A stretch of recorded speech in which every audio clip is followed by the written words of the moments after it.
have no faith. Joe. He's Patrick Mahomes, Zachary. And he has looked like not Patrick Mahomes the whole start of the season. Why are you going to a second overtime with this team? You really want a shootout with Caleb Williams? There's a problem, Kurt. Don't hate me. Hate the light pole. Don't hate me. Hate the light pole. If you say the Bucks, it was the Lions. Whatever, they lost. Here's Beautiful why. game, by the way. Here's why they lost. I have been on the Lions side since day one. I keep breaking my chair. Zach just went right I'm for on Joe's NBC chin there.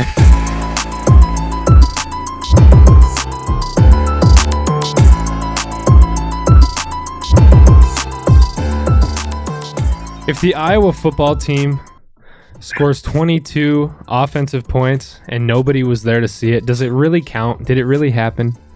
Luckily for the Hawks, I was there this weekend. We're going to get to that. Jimbo Fisher got fired this weekend.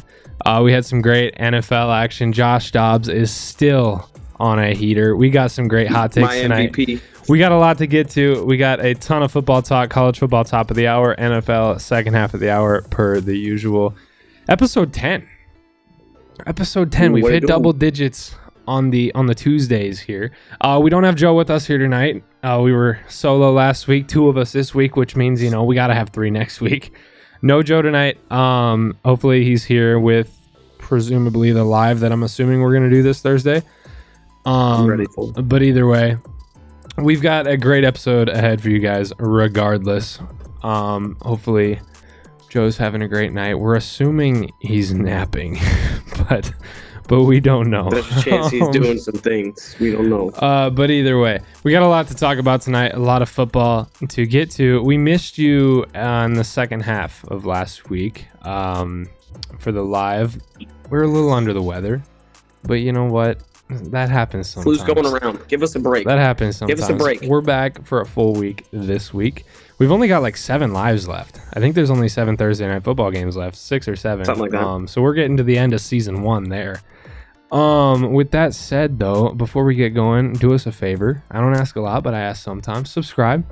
Scroll down, hit subscribe, turn the bell on so you don't miss an episode. If you're listening over on podcast after this premieres, give it a follow over there. 5. Give it a follow. Give it a rating over there as well. Let us know how you feel. Biggest thing, interact with us. Let us know down below. Let us know over there how you feel, so then we can keep producing good content for you guys always. With that said, we got college football to get to top half of the hour here. Not a crazy weekend by any means, but we got some winners and losers for you per the usual. First winner here, Michigan makes a statement. What is going on with the camera? I don't know. Sorry, folks. Not sure what is happening there. Michigan makes a statement amidst the Harbaugh punishment. Played Penn State this weekend, and showed up. It was about as simple as it could have gotten for Penn State, or for Michigan against Penn State. Penn State couldn't do much of anything, couldn't stop much of anything. Michigan didn't even have to really play offense. JJ McCarthy talked all that talk on Twitter, and the game plan... And then didn't even involve himself. In the game plan, he threw 8 passes. He did not attempt a single pass in the second half. That's technically incorrect. He had 1 pass attempt, pass interference, does not go in the book as a pass attempt. So Blake Corum, on the other hand, though, was able to grind out 145 yards and 2 touchdowns and a bloody nose. I don't know if you saw that picture. He was all taped up. And that picture's hard, though. That's crazy. That's crazy. The crazy thing for me, and it's not really that crazy because I kind of predicted this on last Tuesday's episode that Penn State wasn't really a challenge for Michigan. But the crazy thing for me, Michigan didn't even do anything. They just kept running the ball. They pounded it down their throats. Yeah. I mean, carried the ball, roughly 36 times. Like, that's such a boring game plan, and it just worked. It looked closer at the end. Penn State kind of mounted a comeback effort there, but to no avail. I didn't expect this to be much of a game, but the big rivalry is coming up in a couple weeks. Michigan has Maryland left. I guess maybe don't overlook them, but go ahead and overlook them. Yeah, just skip that week, honestly. This Michigan team is a lot better than people are giving them credit for. But they've got Ohio State in 2 weeks. at the Big House. Michigan's at home in that one. And that's going to decide it. That's going to decide likely which of these two teams gets in the playoff. I say that because if Ohio State doesn't win that game, they don't go to that title game. You've got a lot of only one-loss teams out there who are going to be playing in title games.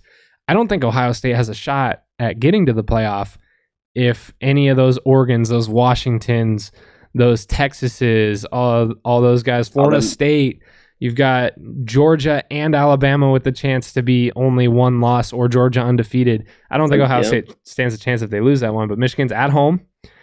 Who I guess we'll skip right to it. Who takes it? I like Michigan.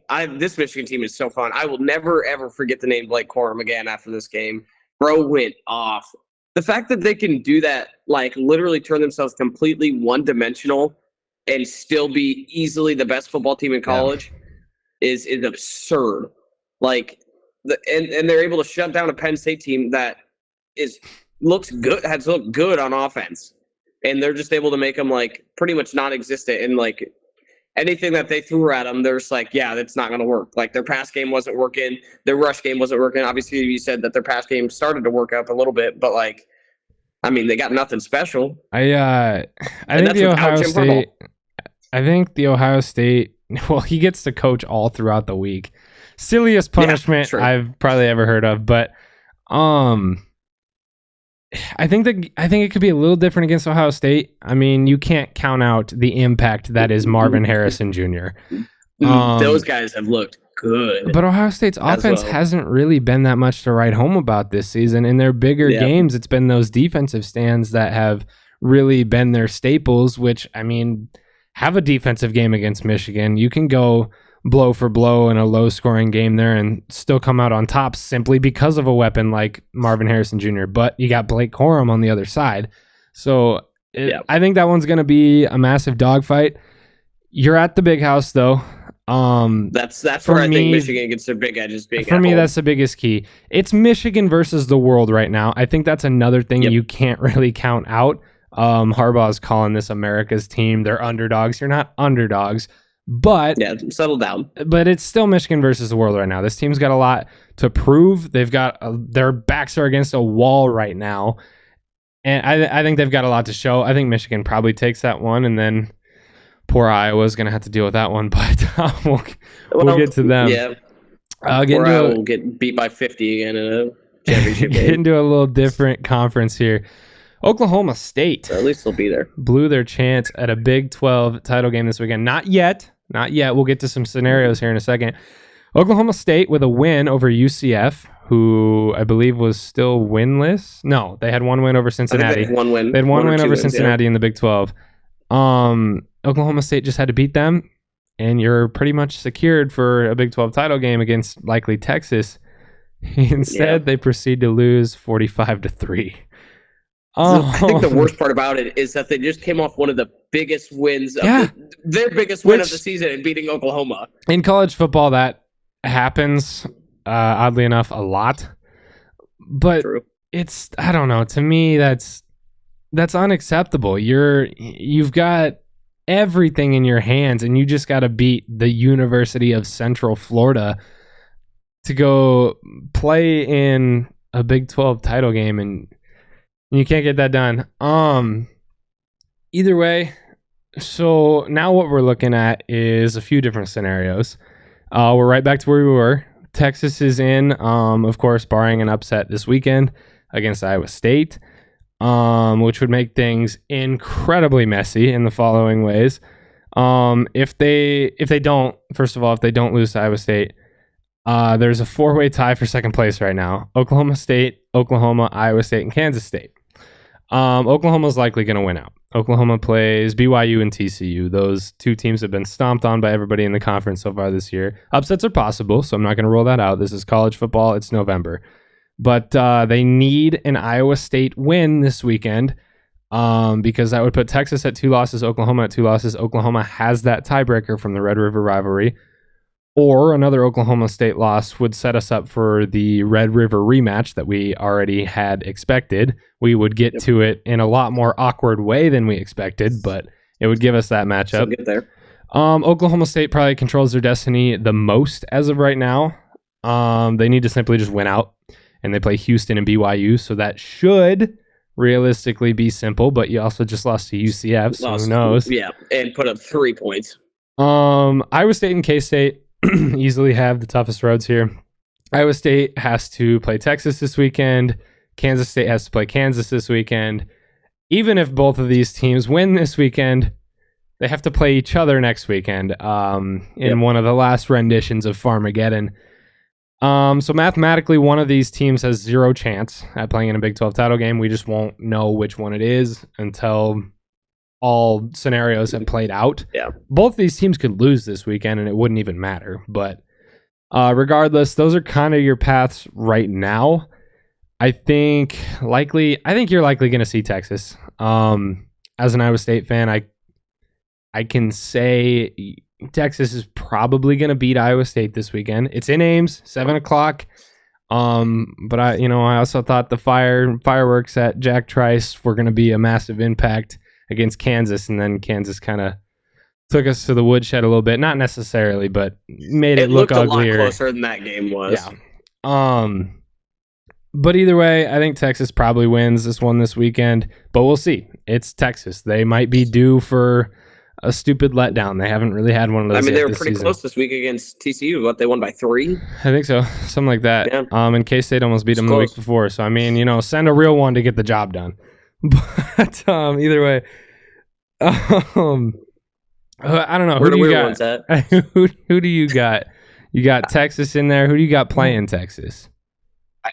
I said I like Texas in there, but the more I've seen this Texas team, I'm not super high on them. Like, I'm not going to write them off. I still think they're going to get in it, but like it's going to be a much closer game than what we thought it was at first. Because Texas did struggle a lot and has struggled a lot recently. Like, Quinn Ewers didn't look that great this weekend. First week back, struggling. Yeah, but it was against a not good defense in TCU. Yep. So, like, you would think that he'd come back and just be able to fit right back in and just kind of go off like he had been. But, yeah, I mean, I still put Texas in there. And for me, it's between K-State and Kansas on who's in there next. K-State? You're thinking K-State wins out? I like this K-State team. I really do. They've looked really good lately. Their defense is clicking. Their offense is super high powered. They can do it both ways. They can kill you with their passing. They can kill you with their run. I mean, it's very similar. Settle down. I'm going to say this. It's very similar to Michigan in regard that they can kind of do whatever they want on an offensive side of the field. Not that they're the same caliber, but yeah, I don't know. I like them. Yeah, that's bold. I don't know. Something about this Kansas State team I like. I really like this Kansas State team as well. They've been a really complete team lately. I think they should have beat Texas. Couldn't get the job done there. Yeah. But, I mean, I think they could easily win out. Kansas has looked really ugly lately. I think K-State could definitely take that one. You get Iowa State to lose against Texas, get them wobbling a little bit. And I think that game is on the road for Iowa State. I think Farmageddon's in Manhattan. So Manhattan, yeah. The Little Apple. But either way, I mean, that's a hard they could place win to out. Play. Oh, absolutely. They could definitely win out. Tough place. Beautiful area. I can see it. I, for one, still kind of, obviously, I hope and I pray that Iowa State makes that title game. Yeah. As Iowa natives, I hope it's Take Iowa State out of the equation entirely. Pretend they're not even a real football team. Oklahoma versus Texas is still the rematch that I want to see. Big 12 title game. I believe I want to say in Austin. You got Texas versus Oklahoma rematch. Red River in the title game. Come on, give me that game. I am not super high on this Oklahoma team anymore. No, I'm not necessarily either. Good. But I'm not necessarily either. But I take a lot of recency bias though when I say some of these things. But like I don't like this Oklahoma team. I think they're kind of due for a bigger loss than what they just took to Oklahoma. I get you. I can see that for sure. I don't want to see Oklahoma State in there. Honestly, I also don't want to see Oklahoma State in there. Just give me Iowa State or K-State. Whoever wins Farmageddon is going to. I like it. Is going to the title game. Oklahoma State. They're the Cowboys, right? Yes. That's a stupid name for a team. We got another winner here. Anybody who likes betting unders Literal fact. at Iowa games. Iowa Rutgers had the lowest projected point total in college football history at 28.5. So did their last game at Northwestern, and so did their game before that. In fact, Iowa is involved in 5 of the 6 lowest projected point totals in college football history. Every single one of them has hit the under. So Because they don't have an offense. including this one, they beat the Rutgers 22-0. That hit the under. Interestingly though, Iowa actually had some offensive takeaways from this one. I just got some fun facts here. Iowa outgained a Power 5 opponent by 275 yards on Saturday. That's great, right? Gaining 5.2 yards per play. Iowa has not outgained a Power 5 opponent at all in 10 straight regular season football games. Still, somehow the Hawks are 7-3 in that 10-game stretch. Pretty solid. I don't know. I don't know where to take this Iowa team. I was at this game, and I did want to fall asleep for the first 3 quarters, but then we got stuff going in the 4th quarter. Then we got Deacon Hill playing like he's Heisman Trophy candidate. I'll say this about this Iowa team, and we talked about it before we recorded here. It's tough to talk too bad on this Iowa team. Obviously, Brian is gone for good reason. He will not be there next season. But Praise the Lord. You also got to look at the fact, I guess, that the entire scheme that they had transferred in this offseason to try and boost things, to try and get things going, was taken out in the first game of the season. They haven't had McNamara. They haven't had half their tight ends. Their offensive and defensive lines have been out. Ragaini was out for the first half of the season. And I mean, this team is still 8-2. Realistically, could, and if they were at all capable of scoring, should have beat Minnesota, should be 9-1. Should have beat Minnesota by 106, but either way, this team continues to win football games. I personally don't know how you don't get bored with this team, but they continue to win. I got a fun one here. With the offense well exceeding expectations against a 10th ranked total defensive team in the Rutgers there. And Brian Ferentz confirmed on his way out the door. Can Hawkeye fans finally take a deep breath and hope for greener grasses going forward? I think this depends. I think this depends on who you hire. I think this depends on who you hire. Here's my thing. Iowa is notorious for hiring in-house. If Iowa hires in-house, absolutely nothing changes. And this Iowa team is right where they already are. If they hire out of house, there's a lot of interesting candidates out there, but I'm going to say it, and I don't care how you take this. Kirk Ferentz needs to get over his ego if this team is going to start really producing on offense, because the dude refuses to acknowledge the fact that his offensive scheme needs to change. You need to adapt to what college football is. Sure, you're still winning games. That luck is going to run out. You've got Oregon on their way into the conference. You've got Washington on their way into the conference. You've got UCLA on their way into the conference. Do they have you have USC as well on their way into the conference. Put 2 of those teams in the West, guess what? You're not winning the West anymore. So the Wild Wild West isn't going to be completely terrible anymore. I got a fun one for you. The Big Ten West does not have a Big Ten win outside of the Big Ten West this year. Not a single one. I'm not surprised. I'm not surprised either. The whole division, conference, whatever, is terrible. It's so bad. Until Iowa won 22-0 this week, the entire Big Ten West had a negative point differential. That does not surprise me. Like, what? Even the team who was 7-2 had a negative point differential. Yeah, well, it doesn't help when you lose to Penn State 55-0. That's very true. But Yeah. you've got to hire out a house, and you have to start adapting to what college football is. Give me Lincoln Riley. We talked about this one before we podcasted here. Lincoln Riley and Kirk Ferentz would be electric in Iowa City. An elite offense and an elite defensive coach. Regardless, definitely saw some positives this weekend. We're able to get tight ends going a little bit. The run game was finally working. The run game looked really good. Run game was finally working, which was opening up for the same exact play call over and over and over, and it just kept working. I don't know how. Yep. It was literally the same play every time. That's literally Iowa's offense, though. They find one thing that works, and they're just okay, now switch it to the right side. I'm telling you. A little bit later, hitting the ball off. I'm telling you, it was run.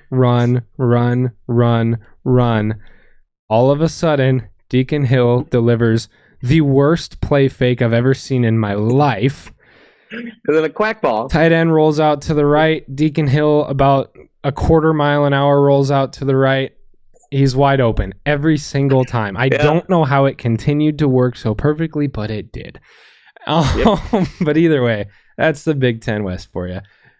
Regardless. That's Iowa football. That is Iowa football right there. Regardless, as an Iowa sports fan, I hope for the competitive nature of this state that they can find greener grasses without Brian Ferentz. But one can pray. I think Kirk needs to go too. Let's move on to another loser here.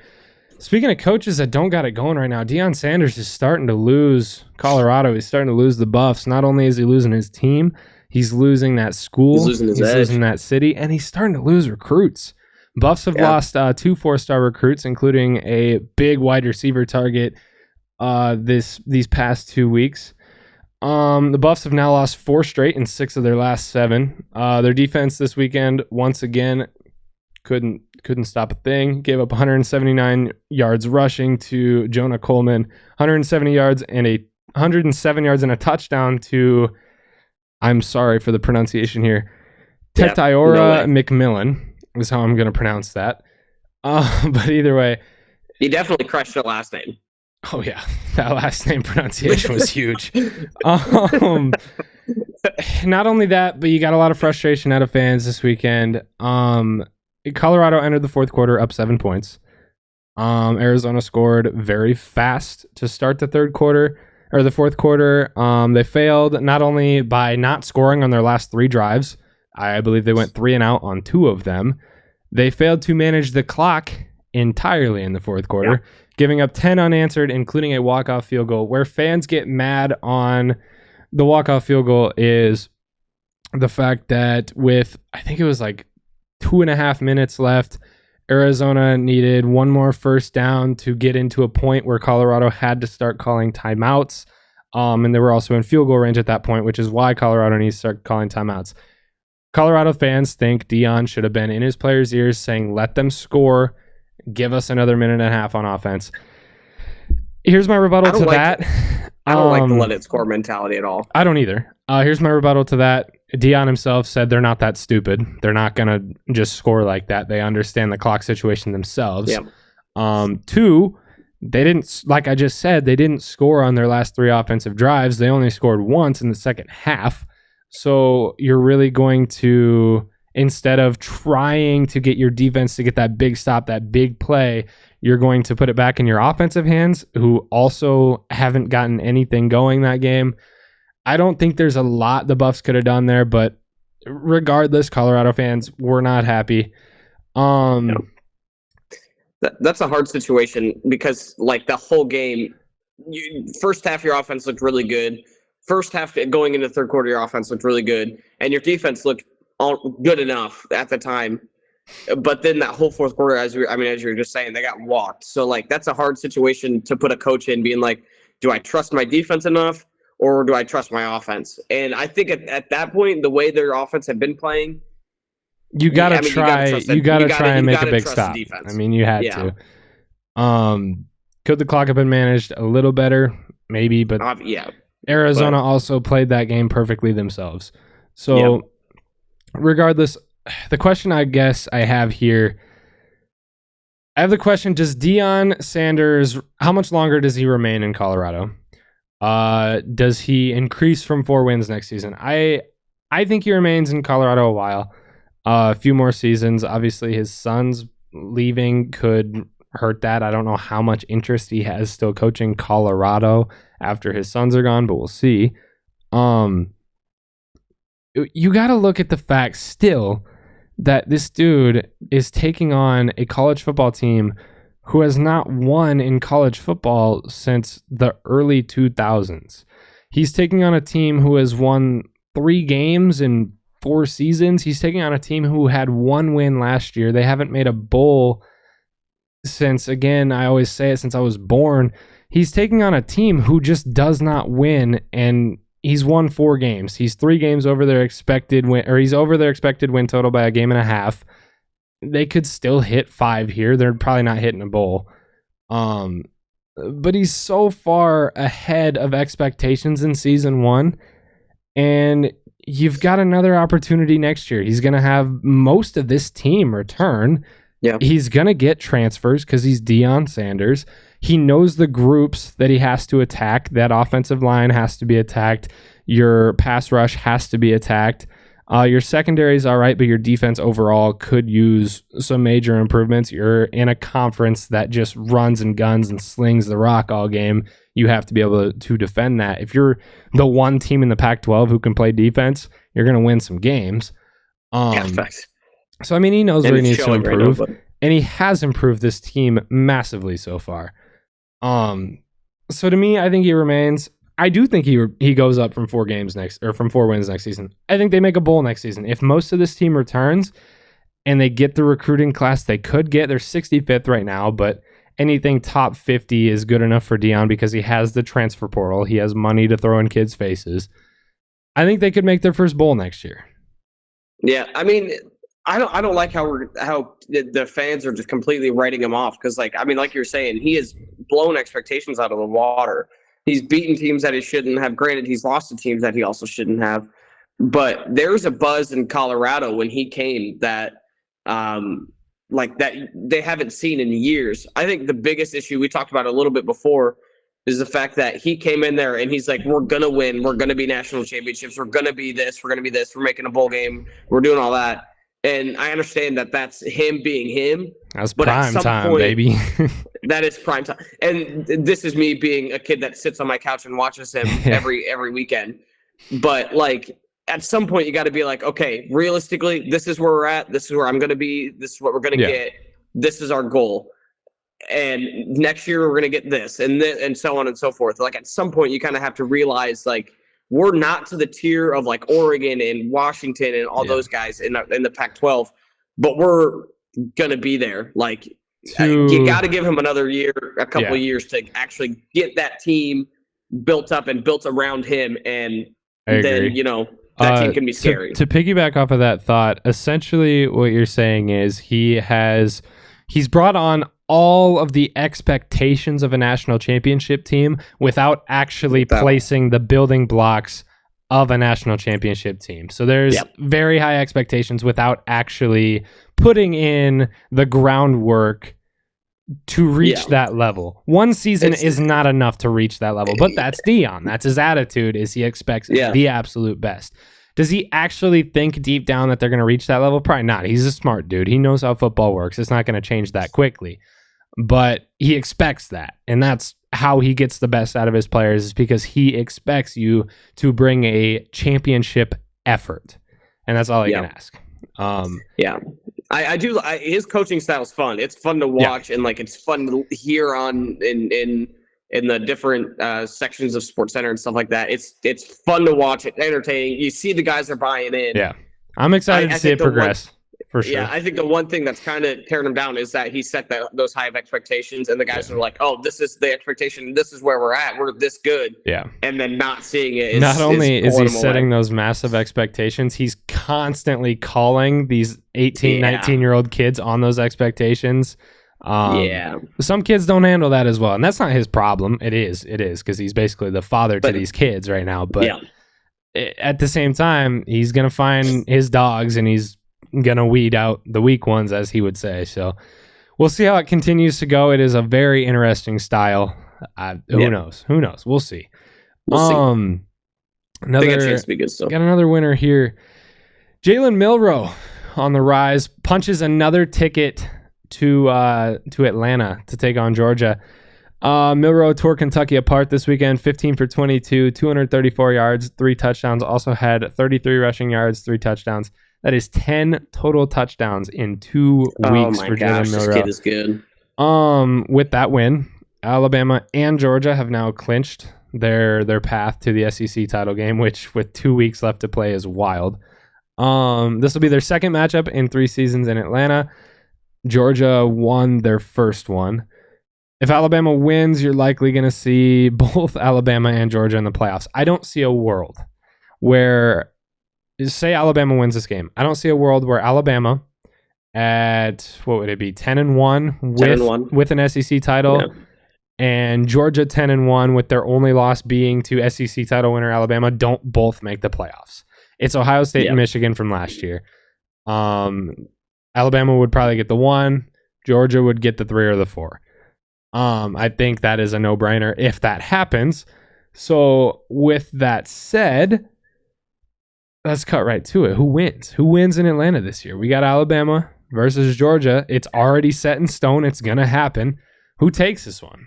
At this point in the season, I will remind you that what's his name is already back. Brock Bowers is already back from an ankle surgery. Huge impact on that game this weekend. That is crazy. He had an ankle surgery, and 2 weeks later, he is back playing football. What?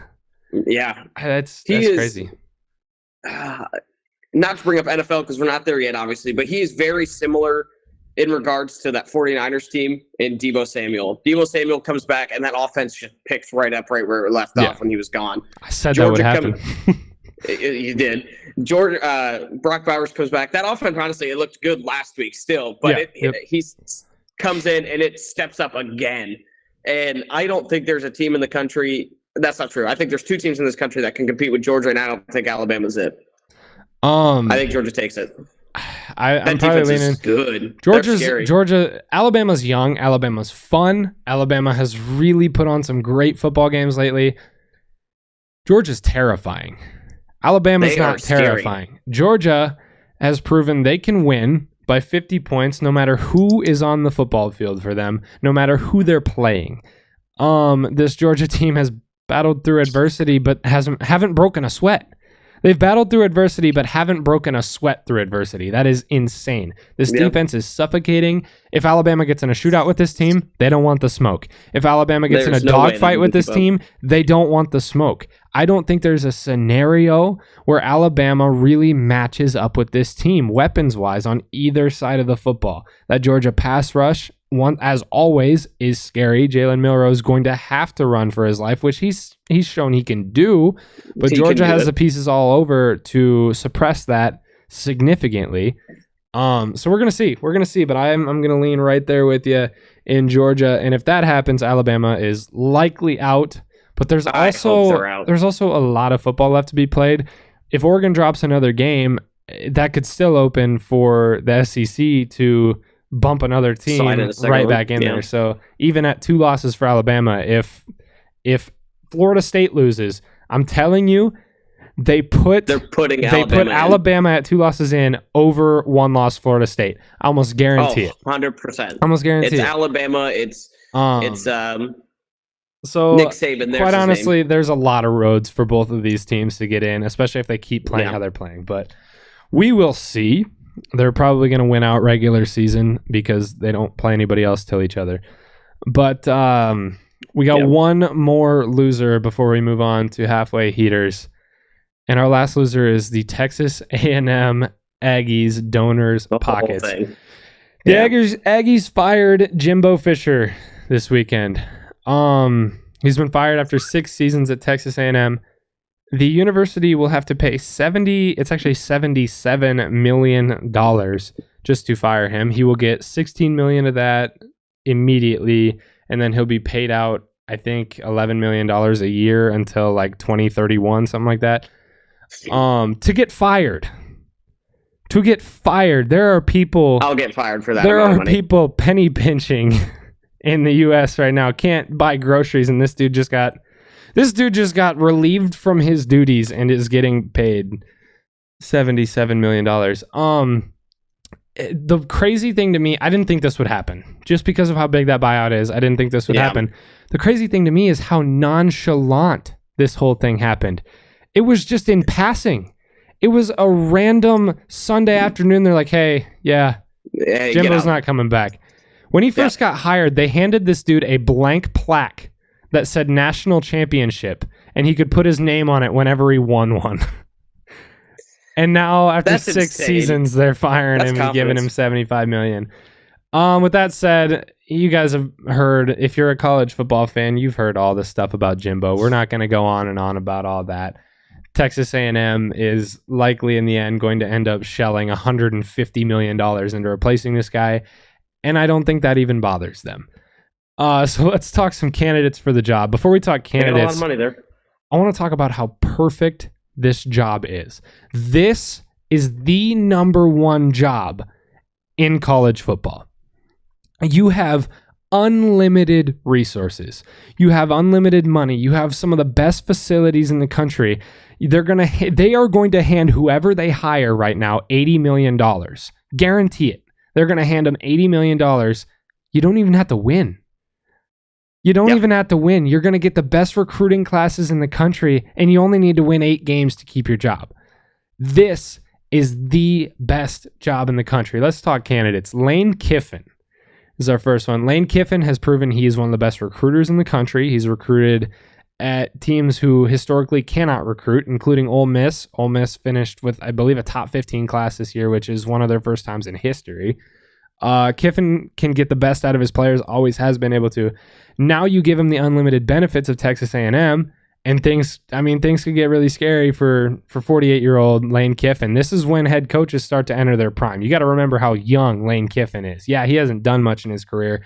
His most notable achievement is getting fired on the tarmac at USC and getting left wherever they were playing that weekend.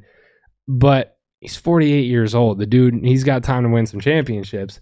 Mike Elko, Duke head coach. He's a former A&M defensive coordinator. He's seen immediate success at Duke, of all places. In a very tough ACC, he's won a lot of games there. He has not had a negative season. His first season, I believe they won 9 games.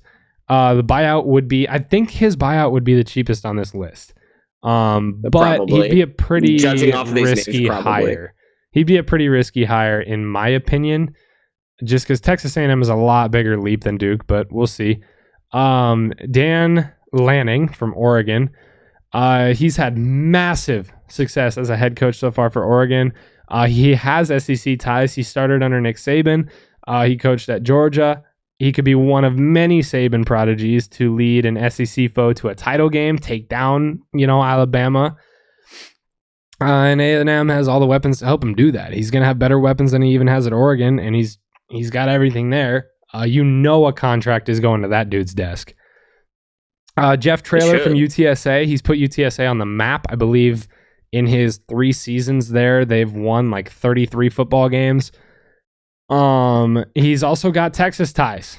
He's got Texas high school football ties. He's a legendary high school football coach down there in Texas. He's got recruiting ties. If you can control that state, which is going to be harder with Texas going to the SEC, but if you can control that state's recruiting more than Texas A&M already does, I mean, you've got the pieces there. Get the right coordinators in there. I don't think Traylor necessarily is the guy to lead a team like Texas A&M, but we'll see. You get the right coordinators in there. You get the right staff around him, and his ability to recruit could be a huge weapon. And the most fun one on the list, Dan Campbell's name has been floated around by the school. He is not one of the top candidates by any means, but his name has been floated around by the school. He's an A&M alum. Here's the thing. I hate this one. just because I don't think Dan Lanning's a college guy. I don't think he's Dan Campbell. I don't think he's a college football guy at all. I really don't. It'd be a huge pay upgrade. It would be a massive pay upgrade. I don't know. I don't see Dan Campbell being a college football coach by any means. I think he's a perfect fit in Detroit. I think he's a perfect fit for the Lions. He left the college football scene for a reason. He doesn't want to babysit. He doesn't want to be around these kids that he has to mentor and stuff. He wants to be around those grown adults that he can get dogs out of and win football games in the NFL, which he's doing really well. I don't think he's a college guy, and I think he proved that by leaving the college football scene. I gotta ask, who's your favorite on the list? Who would be your favorite to go coach Texas A&M? Of those coaches, the one that's standing out to me the most is Dan Lanning. Yeah. I think he would be the perfect fit for it. Dude. I mean, he's got Oregon looking amazing. Mm-hmm. Granted, Oregon obviously is Oregon and has been notoriously good at football, but like he comes in and he turns that team from Pac-12 hopeful champions to we're winning this conference and we're headed to the playoffs. Yeah. Bo Nix is fantastic. He's making that offense look fantastic. And the thing I like most about him is like he can coach both sides of the ball. He's a really good offensive mind and really good defensive side of the ball. And he recruits well. He gets not only players, but he also recruits coaches. And like he can bring coaching staff in and completely overhaul this Texas A&M team 100%. And look completely different next year. And Texas A&M, we could be talking about Texas A&M just as much as we talked about Oregon at the beginning of the season. Imagine bringing Dan Lanning's offensive coaching ability into a school like Texas A&M, who naturally has one of the most stout defenses in the country. Yeah. Give him the recruiting ability that Texas A&M has. Dan Lanning could be a huge weapon down there. You look at all these Nick Saban prodigies who have left. They go to smaller schools or schools in the Big 10 and the Pac-12. They establish themselves. They come back to the SEC and they're highly successful. Kirby Smart is a great example there. They come back, Georgia's head coach. Not a real who. Okay. Anyway, either way, they come back and look what Kirby's doing, man. Dan Lanning could be. He would be scary. Dan Lanning. Here's my thing with the Texas A&M job. Not only is it a perfect situation, it's honestly a place that can win national championships. Yeah. With the right coach, this is a title team. Yeah. But they need that guy. It's a national championship almost on a silver platter. Yeah. Like, granted, the SEC is tough to play in, but, like, they've got everything they would need. They've got the money. They've got the fan base. They've got the recruiting ability. They've got it. Right in the last 8 seasons, Texas A&M has out-recruited Alabama in, I believe, 5 of those 8 seasons. And they've out-recruited Georgia, I think 3 of those 8. Georgia's been dominant in recruiting since Smart got there. Yeah. But either way, you're one of the best recruited teams in the country every single year. I'm pretty sure they had the number 1 class this season. That's why there was so much hype around them to begin the season. Probably why Jimbo's getting fired. But there's so much potential there. I'm excited to see who gets that job next. I hope they might make the right decision because Texas A&M has a lot of potential. He's also very good at developing players too, which I like. We have reached the halfway point here. And in the halfway point, we have a new segment over the last few weeks. I'm really sad you guys weren't here for this one last week because they were really good ones. We got halfway heaters.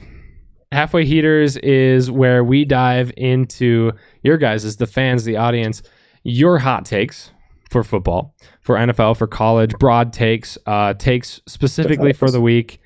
We dive into your hot takes, we rate them, we see how hot they are, and we talk about them. We got 2 of them this week, both of them technically NFL related. The first one dives NFL and college, but we got 2 hot takes this weekend. The first one being, if the Giants get the first overall pick this year, I believe currently they're at the 2nd or 3rd. I think they have the 1, and the Bears are 2 and 3. I think you're right. If the Giants get the first overall pick this year, the pick should be Marvin Harrison Jr., not Caleb Williams or any other quarterback. Here's why.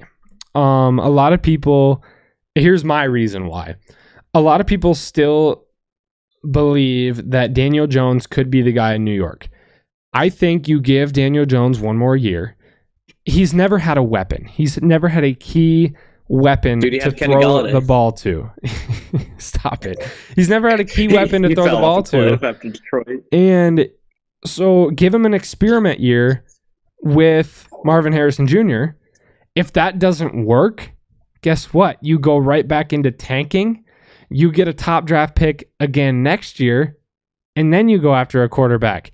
The quarterback, largely in mind, in my eyes, look at a guy like Shedeur Sanders. Look at a guy like Shedeur Sanders to throw the ball behind a pretty well-established offensive line to a guy like Marvin Harrison Jr. I mean, that to me is exciting. Or if Caleb Williams doesn't go to the draft this year, which I've got a theory as well that he might not go to the draft, if you're high enough next year, take Caleb Williams to throw the ball to Marvin Harrison Jr. The reason I say Caleb Williams might not go to the draft this year is, like I told you before the podcast, Alex Grinch got fired from USC, their defensive coordinator. So my thoughts are kind of that Caleb Williams is going to stick around another year. Hopefully they revamp that defense. Hopefully he can compete for a national title, which is something he has said multiple times he's dreamed of, he wants to do. So we'll see there. But I think you go for that generational talent in Marvin Harrison Jr. at that receiver spot, and you see how Daniel Jones pans out with him. If it works out, great. You continue with Daniel Jones. You continue to build your team around those two guys because they're both really young. They're both studs in their own rights. You see how that goes. If it doesn't work out, can Daniel Jones find your next guy? But now you have Marvin Harrison Jr. as your target to throw the ball to for that next guy. Yeah, I honestly, I don't think this is a super hot take. I mean, it is in regards because obviously Caleb Williams has been the consensus number one overall pick, yada, yada, yada, whatever. Yeah. Caleb Williams. But me as a Lions fan, I don't want the Bears to have Caleb Williams and Marvin Harrison Jr. That scares the crap out of me. Oh, Lord. And having DJ Moore. No, I don't want that. I don't want to see that. I like Daniel Jones. I don't think he's ever had a full season where he's had everyone 100% healthy. Last year, they were winning games, and they made it to the playoffs, won a playoff game with Daniel Jones and Saquon Barkley not at 100%, and no weapons. You have Marvin Harrison. Next year, you come back. You have Marvin Harrison. You have Darren Waller at a full season with the Giants. You have Daniel Jones. You have Saquon. You have Darius Slayton, who might still be good. We don't know. We don't know what he's got. You have a defense that looks all right. I honestly, if I'm the Giants, I'm looking more at Marvin Harrison, who's established himself as a consistent top receiver in the league or in college, the country. Yeah. And you got Caleb Williams, who's looked really good, but has also looked kind of bad and can't win, and has shown that he can't win big games. Yeah. I hate to say it because I like Caleb Williams, but he hasn't won a big game in college yet.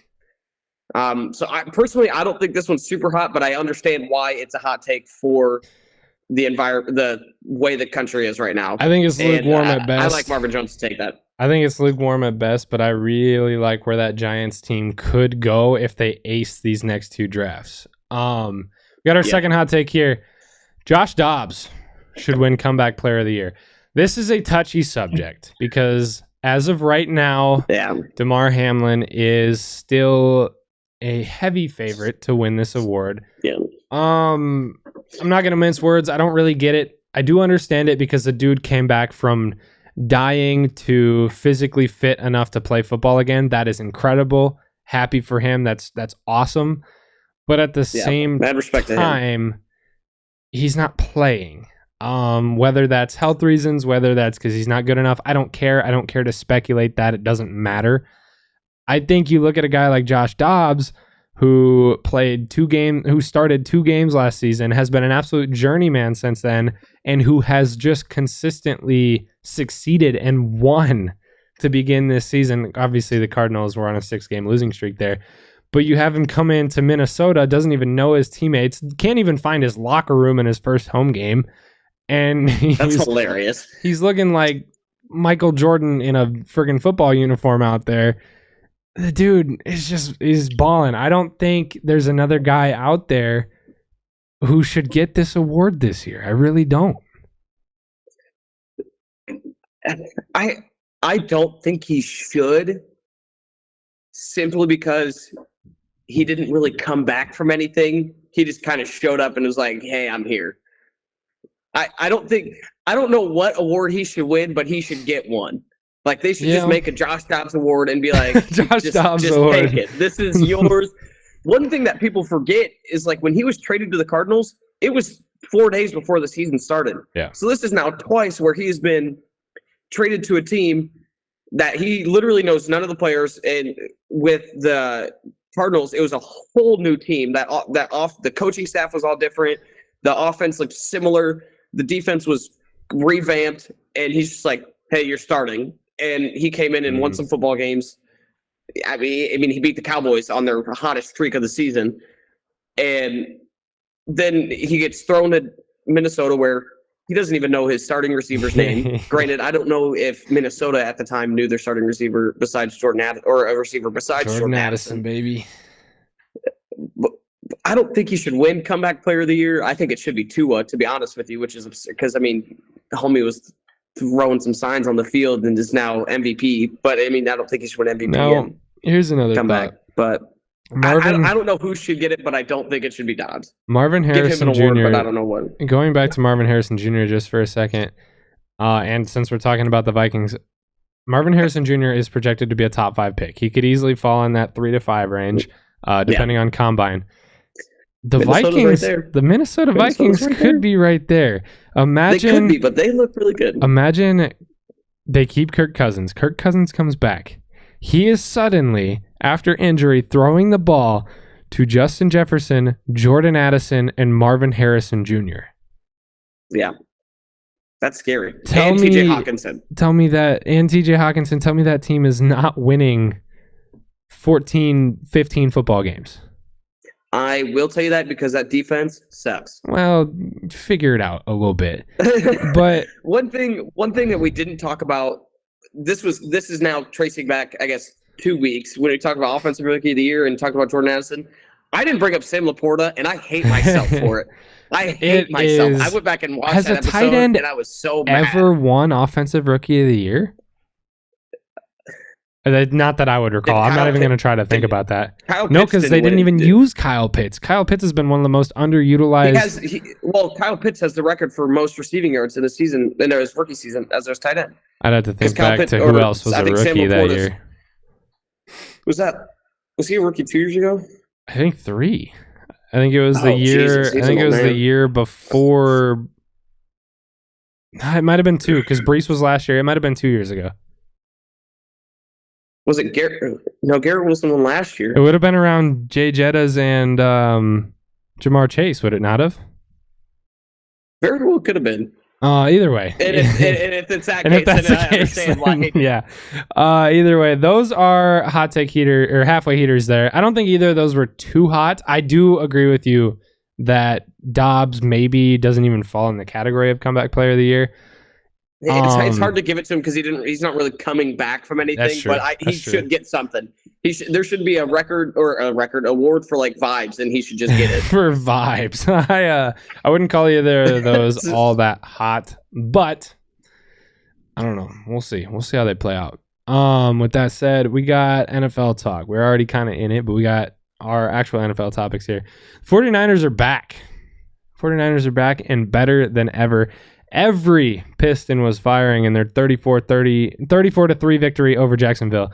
Here's the thing. A victory like that, normally you're coming off of a bye and playing the Giants and getting a win like that. They played Jacksonville, 6-2 Jacksonville, and got a 34-3 win. That's not a tune-up game team, and they treated them like they were just garbage. Every 49er was firing on Sunday. San Francisco's defense had 5 sacks coming from 4 different players. They also forced 4 turnovers, including 2 fumbles and 2 interceptions. So the defense was firing on all cylinders.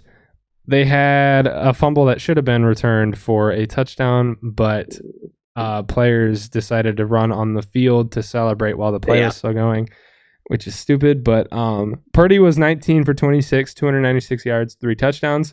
He had 20-plus yards to 6 different targets, including touchdowns to Kyle Juszczyk, George Kittle, and Brandon Ayuk. McCaffrey had 150 all-purpose yards, but failed to hit the 18 straight that makes game me sad. touchdown record. That was really sad because they were deliberately trying to get it, and he didn't get it there at the end. And he was. Did you see his post game interview? He goes, "Man, I suck. I'm the only one that didn't score." No, that sucked to see because that's a record you're not probably ever going to see get even close to touched again. Yeah. I think Breece Hall could contend for that one because he tends to get in the end zone a lot as well. But this Jets offense has been completely inept lately, so he's currently at 0 because his touchdown was called back last night. But either way, this was sorry. Back to that draft class. It was Trevor Lawrence's year. I got you. Safe to say that the bye week suited them well.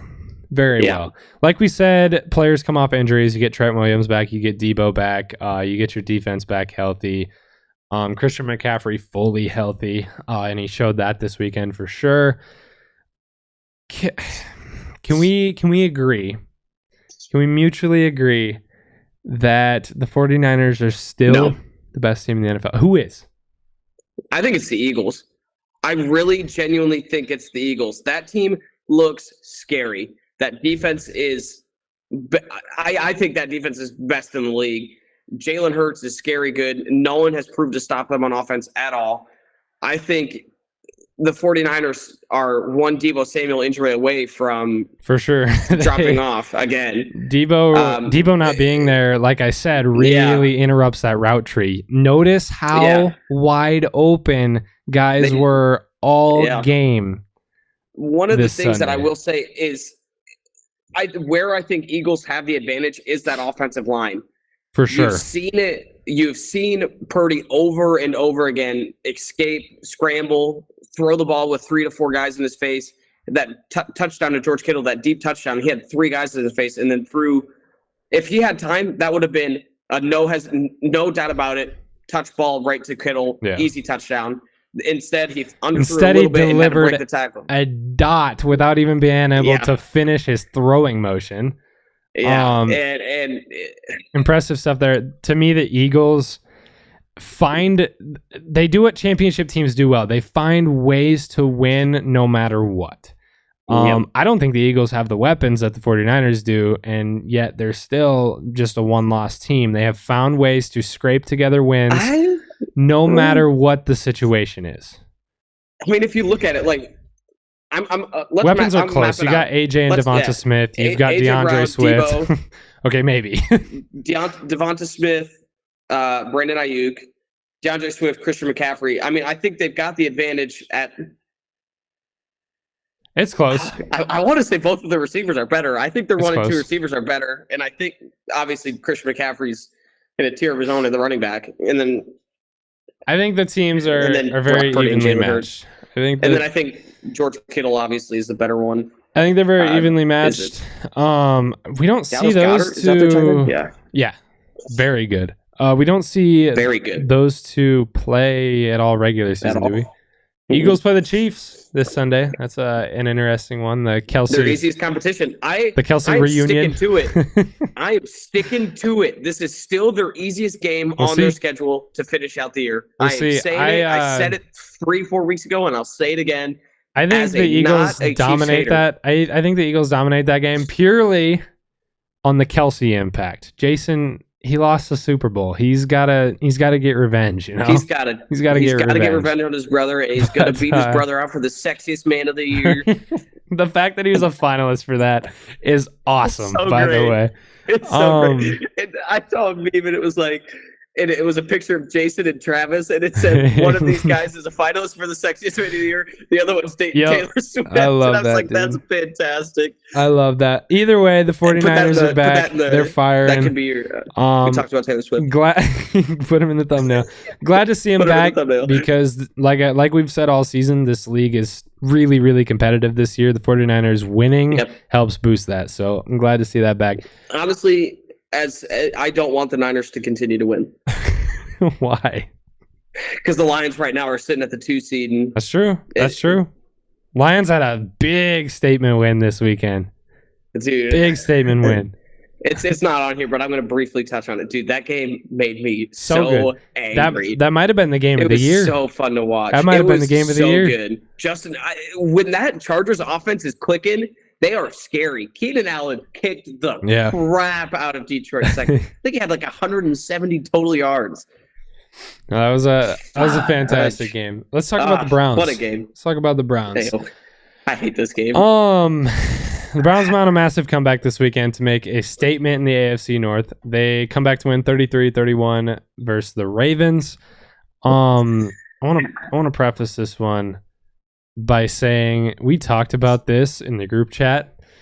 We were talking, and what I told Zach was every single time I talk positively on the Ravens disappoint me. Well, we proceeded to talk positively on the Ravens anyway. At that time, the Ravens were up by 17 points. And now here we are. Case in point, from when we had that conversation, the Browns scored 20 points unanswered, or 19 points unanswered, and won this game. So case in point, when I talk positive about the Ravens, they lose. The Browns have the Ravens number, and it's disgusting. It's weird. It is weird how that second half played out. Hate it. It made no sense. The Ravens had that game won. And then all of a sudden, you get into that fourth quarter, Deshaun Watson's nickel and diming, dotting. It's 2nd and 2. They get a big penalty. They're drawn back. They get another big penalty. All of a sudden, it's 2nd and 17. Deshaun Watson delivers a dot down the field. Drive continues. A few more plays down the field. Same thing happens. Big 3rd and long situation. Delivers again. And that just happens all the way down the field. They deliver like an 8-minute drive to make it a 1-score game. And then 48 seconds later, the Browns get a pick 6. And it's like, what sequence of events did we just witness? I'll have you know, that drive that I'm talking about came immediately after we had our conversation about the Ravens. Literally and then right after nothing good happened from that point on. Yep. I just don't. Dude, the Ravens suck. They're the worst team in the NFL. They might be. They might be. We have to say it. If we say anything good, they're going to lose out the season. It was wild to me. The fact that it happened the way it happened was incredibly wild to me. But that Browns win has this division incredibly tight. Ravens were up 2 games. Now there's just a 1-game split. Ravens are sitting at 7-3. Steelers are sitting at 6-3. Browns at 6-3, and Bengals at 5-4 after their loss to CJ Stroud this weekend, which we'll talk about. Just a crazy division. Easily the most competitive in football. Who takes this division? 8 weeks to go. A lot of football left to be played. It is so hard to bet against the Ravens. Oh, yeah. Because we have seen how good they are. Mm-hmm. I mean, just 3 weeks ago now. 3 weeks ago, they crapped on the Lions. Yep. And then destroyed. The next week, they destroyed. I think the Cardinals. I want to say the Cardinals. They destroyed the Cardinals in their last 3 weeks. Yeah, they destroyed a team with Lamar Jackson. Not even playing football. Not doing a lot. No. Very similar to what Michigan did this last weekend. Just for sure. Running the football. Gus Edwards has been a beast lately. Gus Edwards is scary, and so is what is it? Is it Keelan Williams or Kylan Williams? However we say their other running back's name. He is good. Yeah. Love how the Browns logo's up on the screen, and we're just talking about the Ravens. I'll talk about the Browns. All of a sudden, the Browns come out of nowhere, and they're just like, "Hey, Ravens, you guys still suck." Yeah. And then take it to them. I don't get it, man. It's hard for me to bet against the Ravens, but part of me also wants the Bengals to still win this division because that's going to be a tough road, though, with how tight this division is. Bengals might miss the playoffs purely because of how disgusting this division is. Right now, I think all 4 teams are still in the playoffs. The Bengals could win 5 of their last 8, finish at 11 wins, and realistically, depending on how the rest of that side of the NFL goes, they could miss the playoffs at 11 wins. Like that's That's crazy. And it's just because the rest of their division is sitting at 12-13, you know? That's wild to me. But that's a very good division. It's not to compare NFL teams to college football teams like I just did with Ravens and Michigan, but the Steelers are the Iowa of the NFL, same colors and everything. Harbaugh, coincidentally. Oh. Whoa. Frick, you're right. I am right. I didn't even think about that. You're right. I am right. I was waiting for you to pick up on your own thing there. Didn't even make the connection, to be honest with you. Those two have notoriously been very, very similar coaches. I mean, they do coach. I mean, we saw it in the Super Bowl when they played. They literally coached the exact same game. I also find it hard to bet against the Ravens in this one. The most exciting thing to me is we're just gonna see. We're just gonna find out. I mean, we just get to watch. You got some of the best defenses in the league here. You got one of the best offenses in the Bengals. You've got a really fun team to watch in the Ravens. I love this division this year. I'm excited to see how that plays out. I'm also excited to see how the drama in Foxborough plays out. Mac Jones and Bill Belichick could both be on their way out the door. Mac Jones got benched in a 10-6 loss against the Colts. The only reason I say Belichick, and you and Joe have given me some pushback on this one, the only reason I say Belichick out the door, he actively said himself this weekend that he might be just stepping away from the organization. I was going to say, I think if he does leave Foxborough, if he gets fired, it's under his own power if he leaves. That is disrespectful. I think it's under his own power if he leaves. Jones on Sunday in front of a Frankfurt, Germany crowd went 15 for 20 with 170 yards and an interception. That interception was his 10th on the season, which leads the NFL. The coaching decision that I really, really don't like in this game was with 1:56 left to go and a chance to win the game. You had a game-winning drive, 1:56. That's 2-minute drill to the T right there. Bill Belichick decided at that time of all times it was time for a change, put Bailey Zappi in. I hate that. I hate that coaching change through and through. Yeah. Because you just put two guys in a really, really uncomfortable situation there. You pretty much just slapped Mac Jones in the face and said, I don't have any faith in you. You cannot win this game for us, which maybe he can't. I agree. Maybe he probably cannot win that game. I think it's fair for sure. But now you put the ball in the hands of your rookie who hasn't, well, he's a second year, but either way, hasn't played all season, and his first snaps of the season are a game-winning drive overseas. Like, what are we doing? And of course, that game-winning drive ends in a fake spike interception of all plays. Just not a very Bill Belichick-esque ending to a game, but that's kind of what we've come to know at the end of his reign here. I agree it would be very disrespectful to fire him, but I also don't think that happens. I think he leaves under his own power. I think he just leaves. Said. But I don't know. A lot of ugly going on for the Patriots right now. Definitely. I mean, you look at Mac Jones' stats, not bad. Like, you hear 15 for 20, good. 170 yards, not bad. Solid interception, not great. But if you watch that man play on the field, holy frick, it's atrocious. It's bad. He is a train wreck. That NFL announcer said it best. There's no talent on that team. Not even a little bit. It is bad. It is time for a complete overhaul. For sure. I think coaching-wise, it's time for an overhaul. I think player-wise, it's time for an overhaul. Mac Jones is clearly not the guy. You don't have anybody to throw the ball to. Your defense is still solid. They've shown that to a degree. But this isn't the Patriots team that we've seen in the past. There's nothing going on that offensive side of the ball, and it's time for huge changes. The system isn't working in Foxborough anymore. So I think a huge overhaul is in check. I don't think Bill Belichick should forcefully be a part of that overhaul, but I do think he will be gone.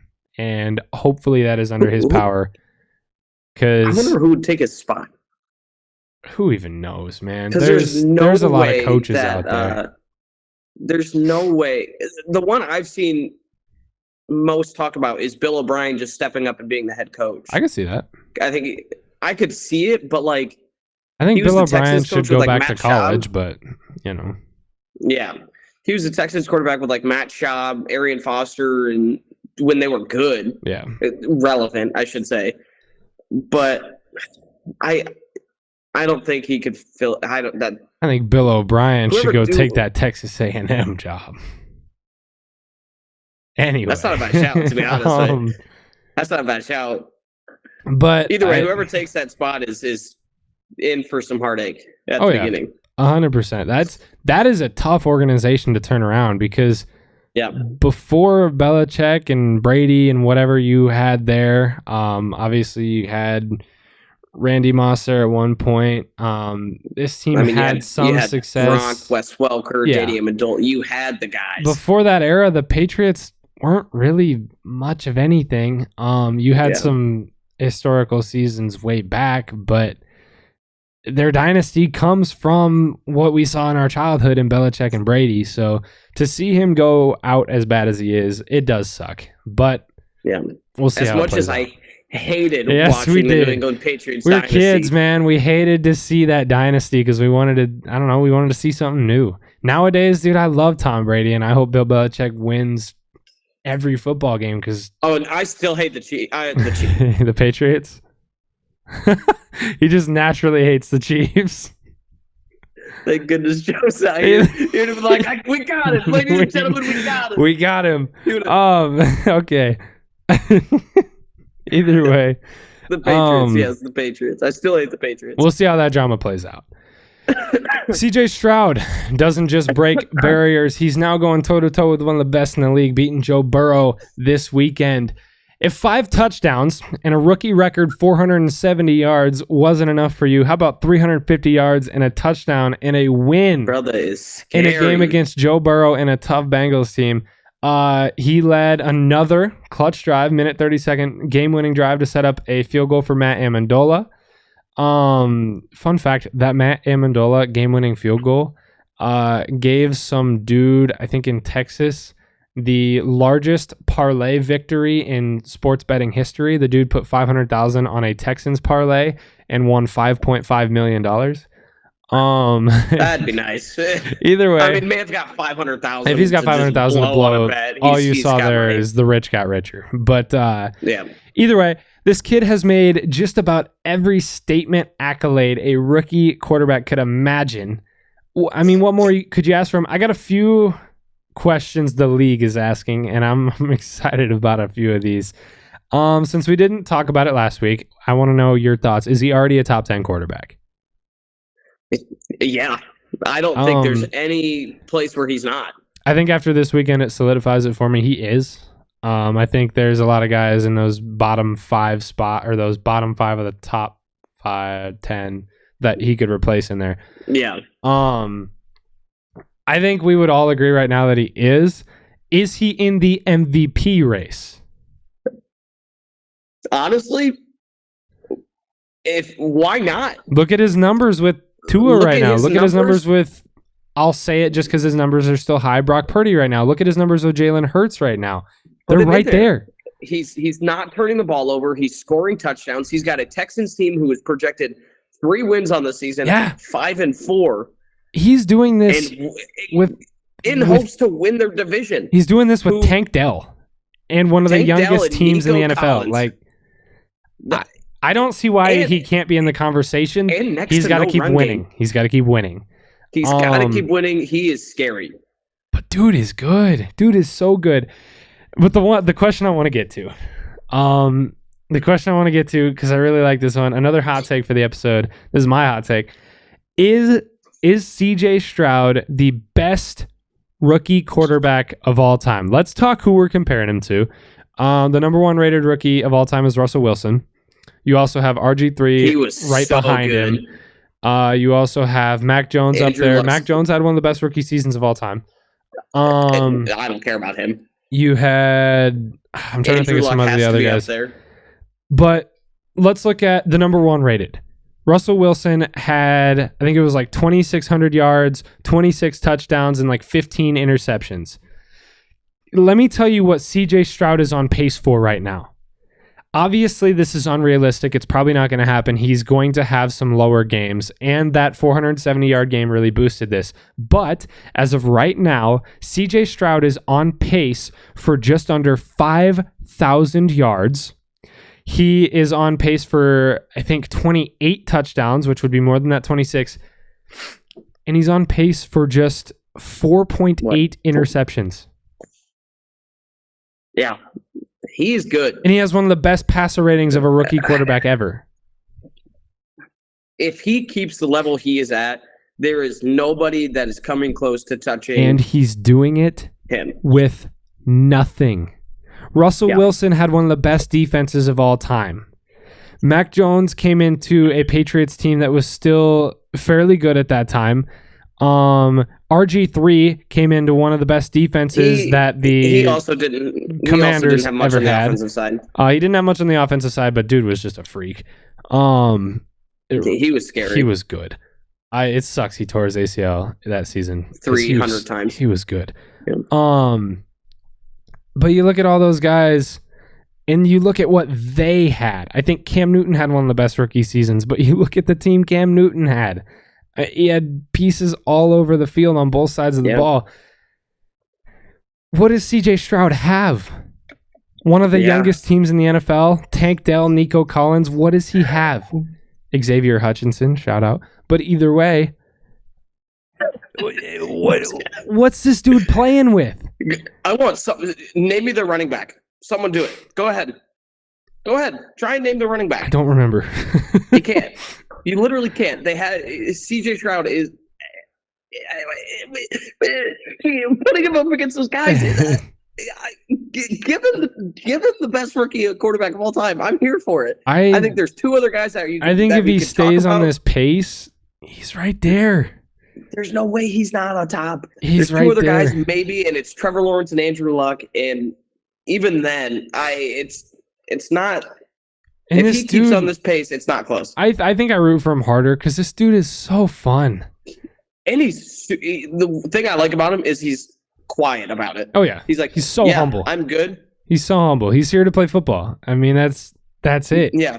He's not here for his personal stats. Like when he got that stats, he literally in it. He's like, "I'm just glad the team won." He scored the lowest test score or whatever on that one Wonderlic or whatever that the quarterbacks take. It's probably not what it is. I made that up. But either way, that is a test. Though. That is one of them, but it's not. I don't think it's the one they're talking about. But he scored really low on that, and they're all like, "Oh, no quarterback's been successful." And he's like, "I'm not here to take tests. I'm here to play football." And that's what he's done.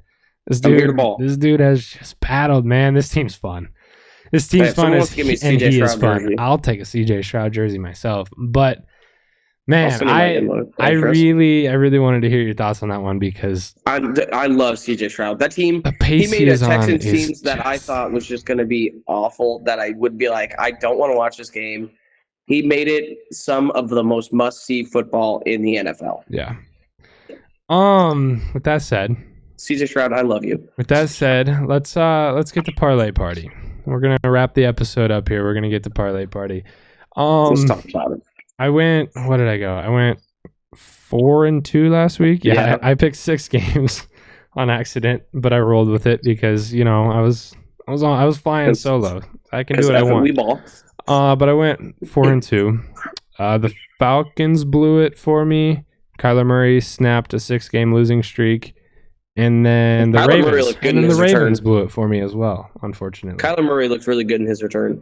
But 4-2, we still haven't hit a parlay, but the record sits at 26-20. We're positive in every single picks.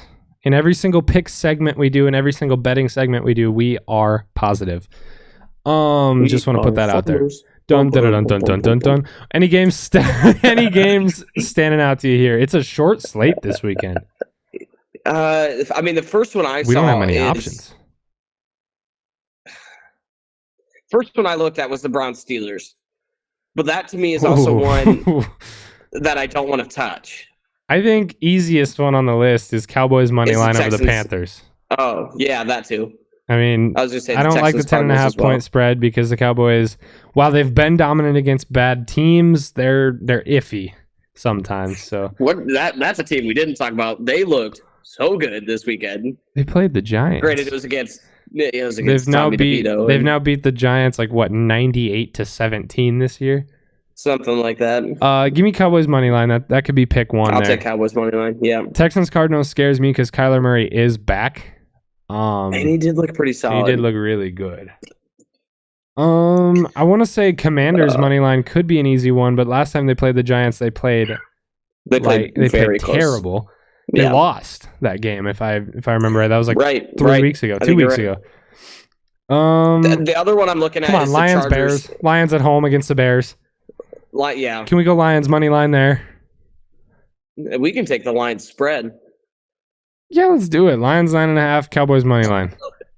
Bears are not good. I don't like the Bears. They suck. Bears are not good. I think Justin Fields is supposed to be back, and so is I don't care. Khalil Herbert. I think that Justin makes Fields it worse. And Khalil Herbert are going to be back, but that's what I was about to say. The other one I like is the Chargers money line. I think they handle the Packers. They showed how good they can be. Oh yeah, 100%, 100%. I'm so we got to take the Chargers, spread, but Cowboys, for safety reasons, I would take the. And then we got Lions money line. 9.5. We need 2 more here. I think the 49ers at home, if the 49ers play like they just played, that Bucks team is in trouble. And the Bucks, that Bucks team's in trouble, man. They hardly beat a Saints team that lost. That Bucks Derek team Carr. has fallen off. I'm taking 49ers minus 10. I'll sit with you. So we got 49ers 10, Lions 9.5, Cowboys money line, and Chargers money line. We need 1 more here. I kind of like the Jaguars to bounce back and get a win at home against the Titans.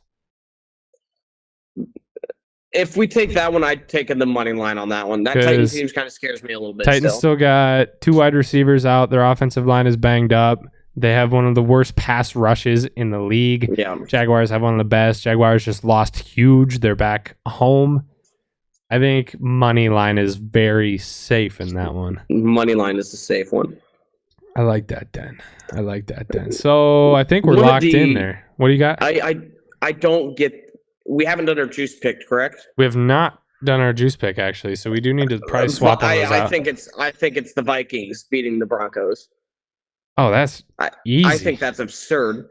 That's the Broncos are at home is the only playing. reason the Vikings aren't favored. Yeah, so let's take that Jaguars-Titans pick out just because the Will Levis factor. He could at any time just go off for 500 yards. So Vikings. Take the Vikings to win outright on the road. So we got Chargers money line, Cowboys money line, Lions 9.5, 49ers minus 10, and Vikings to win outright on the road against the Broncos. Those. I think this is one of the easiest weeks. I think so too. Short slate, but I think we've seen enough of these teams that we're at a point in the season where we kind of know these teams at this point. Browns Steelers I think is our garbage shoot. Commanders Giants is also a garbage shoot to me just because of how that game played out last time. Yeah. So Browns Steelers I would definitely say I wouldn't touch it, but that was the first game I looked at and was like I like it. I like our picks. I love our picks actually. That's gonna do it for Parlay Party. Seahawks Rams game. That's gonna do it for Parlay Party. Hopefully we hit our first one there, but I guarantee we're gonna be positive still. I can guarantee that because at worst we can go 0-5. We'd still be 26-25. So I guarantee we'll still be positive after this week. Easy. That's gonna do it though for episode 10, double digits, baby. We'll come at you with episode 11 next week. We got our live later this week. Head down below, subscribe to the basketball channel. We got a basketball podcast coming out later this week as well. That's a lot of stuff to rattle off there. We love you guys. We're going to see you in a couple days here. Peace.